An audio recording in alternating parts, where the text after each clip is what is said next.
തെരഞ്ഞെടുപ്പ് അടുക്കുന്നതോടെ കൂടുതൽ പേർ ബി.ജെ.പിയിലേക്ക് എത്തുമെന്ന് പത്മജ വേണുഗോപാൽ. നാളെ മുരളീധരന് ബി.ജെ.പിയിലേക്ക് പോകേണ്ടി വരും. ചന്ദനക്കുറി തൊട്ടപ്പോൾ കോൺഗ്രസ് വിലക്കിയിരുന്നു. പിന്നീട് ചന്ദനം തൊട്ടിട്ടില്ല. ഇപ്പോഴാണ് കോൺഗ്രസ് മൃദു ഹിന്ദുത്വം പിന്തുടരുന്നത്. കോൺഗ്രസിന്റെ മതേതര നിലപാട് അവരുടെ ആവശ്യത്തിനനുസരിച്ച് മാത്രമാണെന്നും പത്മജ വ്യക്തമാക്കി. അമ്മയ്ക്കെതിരായ പരാമർശത്തിൽ മുരളീധരൻ പ്രതികരിക്കാത്തത് വിഷമിപ്പിച്ചു. അതേസമയം തൃശൂരിൽ സുരേഷ് ഗോപി ജയിക്കുമെന്നും പത്മജ മാധ്യമങ്ങളോട് പറഞ്ഞു. തൃശൂർ മുരളി മന്ദിരത്തിലെത്തിയ ശേഷമായിരുന്നു പ്രതികരണം. എനിക്ക് ഒറ്റ സങ്കടം മാത്രമേ ഉള്ളൂ.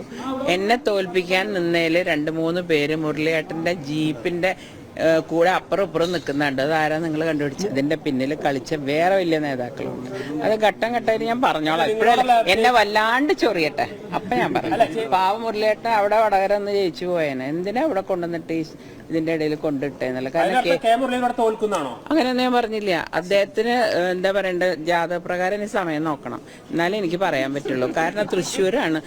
തൃശ്ശൂർ നല്ല ആളുകളുണ്ട്, പക്ഷെ കുറച്ച് നേതാക്കളുണ്ട് വൃത്തിയിട്ടവര്.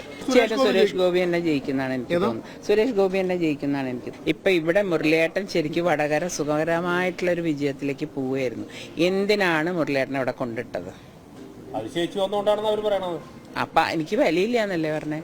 എനിക്ക് കഴിവില്ല, എനിക്കൊന്നും ചെയ്യാൻ കഴിവില്ല എന്ന് പറയുന്ന ആൾക്കാർ പിന്നെ അത് പറയേണ്ട കാര്യം എന്താ? യൂത്ത് കോൺഗ്രസ്സുകാരെന്ന് പറഞ്ഞാൽ ഇപ്പൊ പൊട്ടി മുളച്ച കുറെ ആളുകളല്ലേ ഈ ചാനലിൽ ഇരുന്നൊക്കെ വലിയ വർത്താനൊക്കെ പറഞ്ഞിട്ട് നേതാക്കളായവരാണ്.